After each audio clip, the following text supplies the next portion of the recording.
So, hello mga kabisi. For today's video is extend ko ito. So, ayan, nag-start na ako magwalis dyan.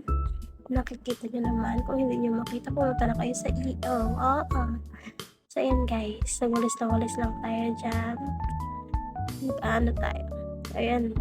Naglinis na ako ng ceiling fan. Basta dyan sa tabako ha. Sarap kumain guys. So, ayan. Naglinis lang ako ng ceiling fan ko dyan. Pumunta pa talaga ako sa labas. Oo. Diba? Alam niyo naman. Para mahirapan. So, ayan. Sabit-sabit. Charge. Ganun lang. O, ayan. Pinalagay ko na sa isang lagayan yung mga gamit na nagkalat para pag hinanap namin, makikita agad, diba? Pero minsan, nakakalimutan ko rin. Diba? So, ayan. Kaya binidyo ko para makita ko kung ano nilagay ko, diba? Nakakatulong din minsan kasi yung pag-video, guys. Gawin nyo rin. Kasi yung buhay niya. So, ayun guys, sinupit ko na yung mga ano ko dyan. Kasi may na, ako guys, na sa TikTok pa. TikTok ko, TikTok, Facebook. Na lifesaver. Space saver siya.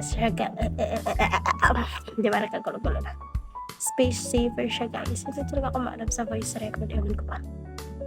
So, ayan. Mamaya ipapakita ko dyan kung paano ko ginawa. Sa mabilisang paraan nga lang. Pero, try nyo ring search sa Facebook yung space saver. Nakatulong din yan.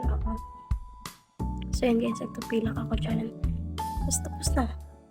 Tapos, cheche-boreche na tayo dyan sa mga gagawin ko dyan. Ayan, pinakita ko naman. Ito yung sinasabi ko guys. May asungot na dumating. Diba? Tapos, lalagyan ka na ng shower curtain yung Gilid. Malamang. Ano naman sa gitna yan? Gilid yan. Yan. Para maganda tignan. Maliwalas pa. Oo. Tapos, ayun guys. Magpasensyahan nyo na. Pero, dyan lang yung muna yung ipapakita ko sa inyo. Thank you for watching guys. I love you. Mga kabese.